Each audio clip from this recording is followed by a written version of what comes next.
Assalamualaikum warahmatullahi wabarakatuh. Salam merdeka untuk kita semua. Pada video kali ini kita akan bahas mengenai salah satu materi pelajaran sejarah, yakni peran Indonesia dalam upaya menciptakan perdamaian dunia. Materi mengenai ini nanti bisa kalian dapatkan ketika kalian duduk di kelas 12 untuk mata pelajaran sejarah.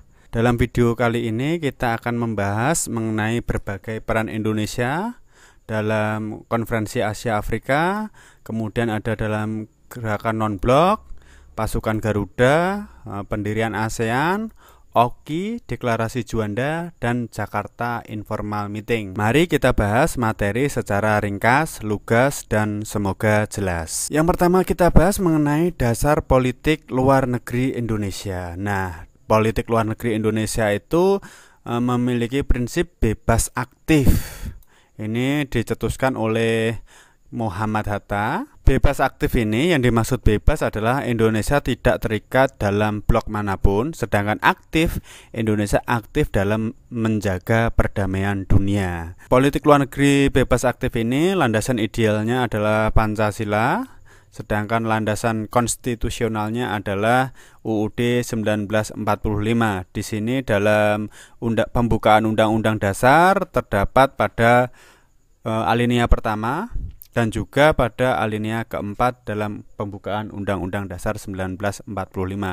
Ini merupakan dasar politik luar negeri Indonesia, yakni bebas aktif. Yang pertama adalah Konferensi Asia Afrika.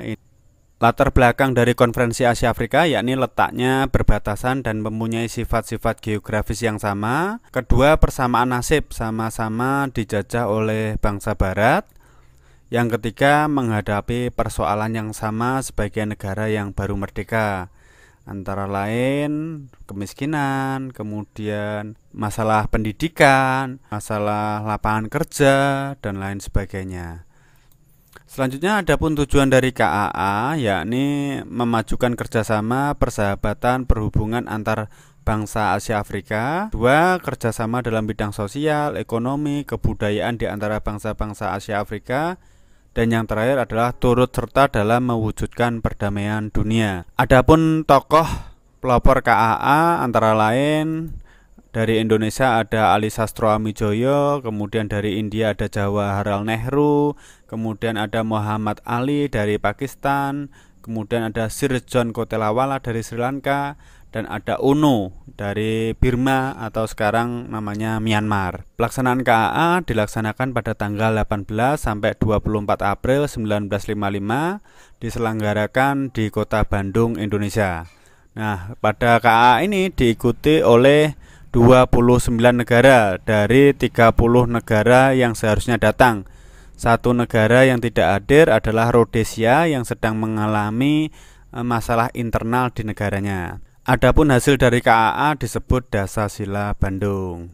Peran Indonesia dalam KAA itu dibuktikan dengan Indonesia bertindak sebagai pemrakarsa sekaligus penyelenggara KAA yang pertama. Kemudian beberapa jabatan vital dalam KAA dipegang oleh putra-putra bangsa Indonesia. Misalnya saja Ali Sastro Amijoyo dipilih sebagai ketua dan Ruslan Abdul Ghani sebagai sekjen KAA.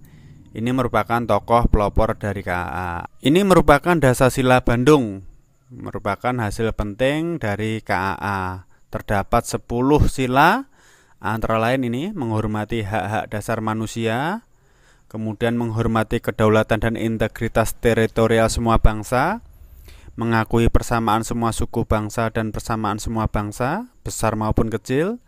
Yang keempat, tidak melakukan intervensi atau campur tangan. Yang kelima, menghormati hak-hak setiap bangsa untuk mempertahankan diri secara sendiri maupun kolektif sesuai dengan piagam PBB. Yang keenam, tidak menggunakan peraturan-peraturan dari pertahanan kolektif untuk bertindak bagi kepentingan khusus dari salah satu negara besar dan tidak melakukannya terhadap negara lain. Kemudian yang ketujuh, tidak melakukan tindakan-tindakan atau ancaman agresi maupun penggunaan kekerasan terhadap integritas wilayah maupun kemerdekaan politik suatu negara. Yang kedelapan, menyelesaikan segala perselisihan internasional dengan jalan damai. Yang kesembilan, memajukan kepentingan bersama dan kerjasama. Serta yang terakhir, yang kesepuluh, yakni menghormati hukum dan kewajiban-kewajiban internasional. Itu tadi merupakan peran penting Indonesia dalam konferensi Asia Afrika. Selanjutnya ada gerakan non-blok, muncul setelah diselenggarakannya konferensi Asia Afrika di Bandung pada tahun 1955. KTT gerakan non-blok pertama dilakukan pada tanggal 1 September 1962 di Beograd, Yugoslavia. Adapun latar belakang dari gerakan non-blok antara lain munculnya blok barat dan blok timur, kemudian adanya dokumen Brioni yang membahas tentang cikal bakal gerakan non-blok. Selanjutnya terjadi krisis Kuba tahun 1961. Kemudian ada kecemasan terhadap adanya perang dingin, ini terutama bagi negara-negara yang baru merdeka. Dan yang terakhir adalah pertemuan para pemimpin di sidang PBB. Yang dimaksud pemimpin itu adalah ini, 5 tokoh yang mempelopori berdirinya gerakan non-blok.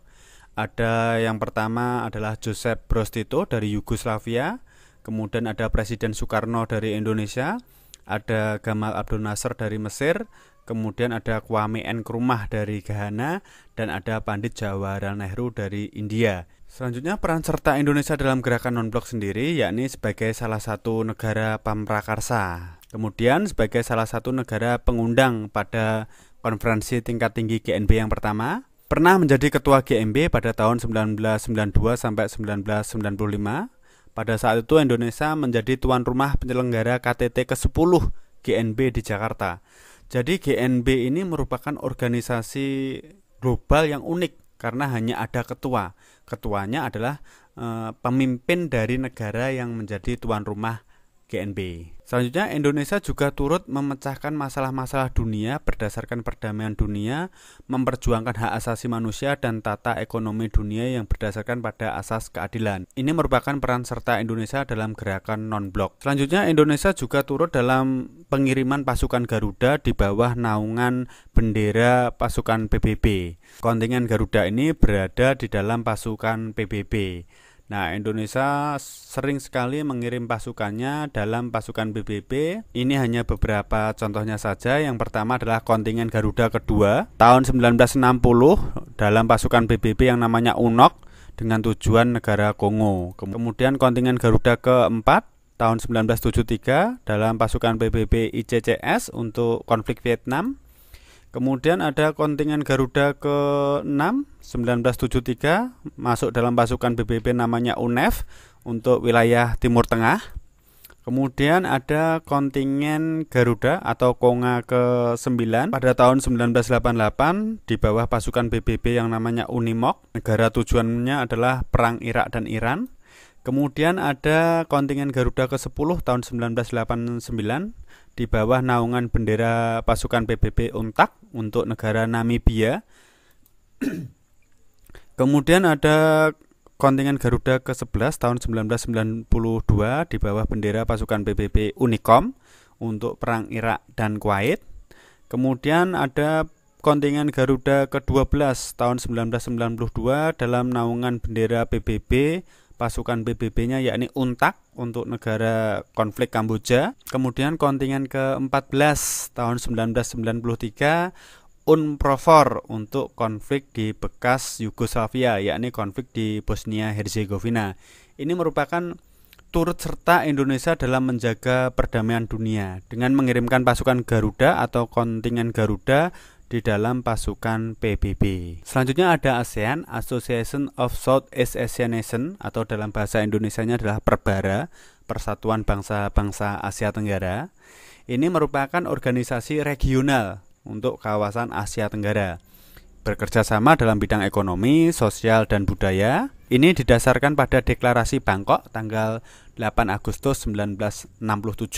Adapun tujuan dari ASEAN antara lain meningkatkan ekonomi, sosial, dan kebudayaan kawasan Asia Tenggara, kemudian meningkatkan perdamaian dan stabilitas keamanan di kawasan Asia Tenggara. Tujuan lainnya adalah meningkatkan kerjasama dalam bidang ekonomi, sosial, budaya, teknologi, dan ilmu pengetahuan bagi negara-negara anggota ASEAN, mengadakan kerjasama dalam bidang pertanian, industri, perdagangan, dan komunikasi, serta menyediakan fasilitas latihan dan penelitian bagi negara-negara di kawasan Asia Tenggara.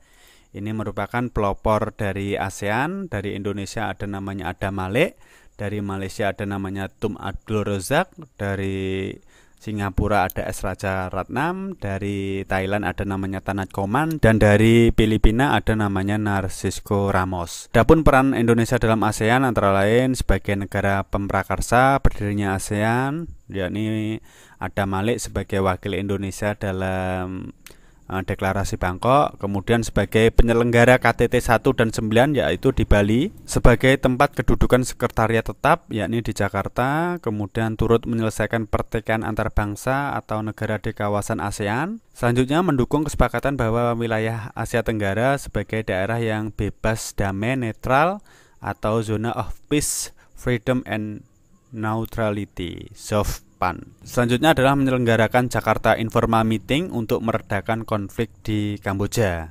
Ini merupakan peran Indonesia dalam organisasi regional ASEAN. Selanjutnya peran Indonesia dalam organisasi konferensi Islam atau OKI. OKI ini sejarahnya diawali dari pembakaran Masjidil Aqsa tahun 1969 yang dilakukan oleh Israel. Kemudian raja dari Maroko yakni Raja Hasan II atau Raja Hussein II dan juga Raja Faisal dari Arab Saudi mempelopori berdirinya OKI. Ini didasarkan pada pertemuan 22 sampai 25 September 1969 di Rabat, Maroko yang menghasilkan yang namanya Deklarasi Rabat. Hasilnya ini mengutuk pembakaran Masjidil Aqsa oleh Israel, menuntut penarikan tentara Israel dari seluruh Arab yang didudukinya, dan menuntut dikembalikannya kota Yerusalem sebagaimana sebelum tahun 1967. Ini merupakan sejarah berdirinya OKI. Tujuan OKI meningkatkan solidaritas Islam antar anggotanya, berusaha menghapuskan perbedaan rasial, kolonialisme dalam segala bentuk dan manifestasinya serta masalah diskriminasi, mengkoordinasi usaha-usaha untuk melindungi tempat-tempat suci agama Islam, membendung dan membantu perjuangan rakyat Palestina untuk memperoleh hak-hak serta tanah airnya, serta memperteguh perjuangan Islam dengan maksud melindungi kehormatan kemerdekaan dan hak-hak nasional. Selanjutnya, peran Indonesia dalam OKI antara lain, Indonesia menjadi salah satu dari 24 negara yang menghadiri KTT pertama di Rabat, Maroko. Kemudian Indonesia mempelopori gagasan perlunya tata informasi baru dunia Islam, juga sebagai ketua Komite of SIK yang berupaya menyelesaikan konflik di Filipina antara pemerintah Filipina dengan suku Moro yang mayoritas yang beragama Islam. Kemudian tuan rumah konferensi tingkat menteri KTT ke-24 di Jakarta, serta tuan rumah konferensi tingkat tinggi luar biasa OKI tahun 2016. Ini merupakan peran Indonesia dalam organisasi konferensi Islam. Selanjutnya ada Deklarasi Juanda. Ini dicetuskan oleh Juanda, salah satu Perdana Menteri pada masa demokrasi liberal. Ini deklarasinya terjadi pada tanggal 13 Desember 1957. Yang nanti 13 Desember ini kita peringati sebagai Hari Nusantara. Deklarasi Juanda itu mengenai batas-batas laut didasarkan pada prinsip Archipelago States. Tujuan dari Deklarasi Juanda dapat dibagi menjadi 3 bagian. Yang pertama adalah mewujudkan bentuk wilayah negara kesatuan Republik Indonesia yang utuh dan bulat, menentukan batas-batas wilayah yang jelas dari Republik Indonesia sesuai dengan prinsip negara kepulauan. Yang ketiga adalah mengatur lalu lintas pelayaran yang damai serta pada saat yang sama dapat menjamin keutuhan dan keamanan Republik Indonesia. Isi dari Deklarasi Juanda sendiri adalah bahwa Indonesia merupakan sebuah negara kepulauan yang memiliki corak tersendiri. Yang kedua, bahwa sejak dahulu kala Kepulauan Nusantara ini merupakan satu kesatuan yang tidak dapat dipisahkan.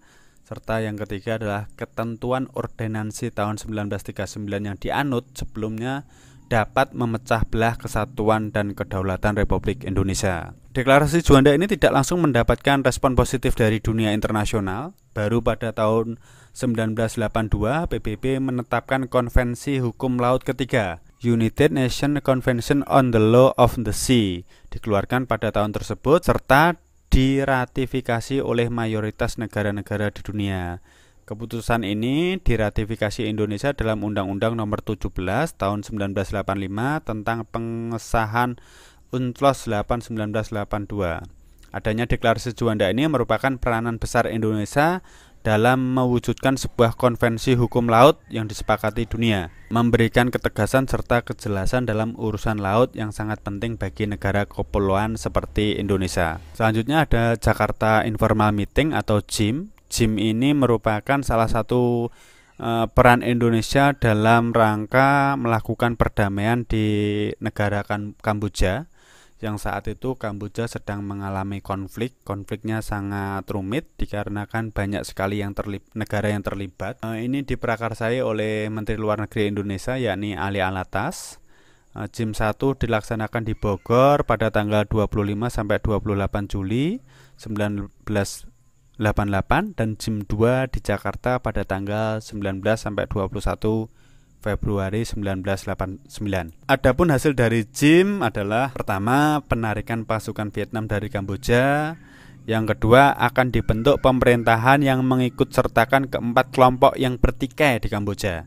Ini merupakan hasil dari JIM yang nanti ditindaklanjuti pada Perjanjian Paris yang dilaksanakan pada tanggal 23 Oktober 1991. Itu tadi merupakan berbagai peranan Indonesia dalam upaya menciptakan perdamaian dunia. Semoga materinya bermanfaat. Mohon maaf apabila ada kesalahan. Wassalamualaikum warahmatullahi wabarakatuh.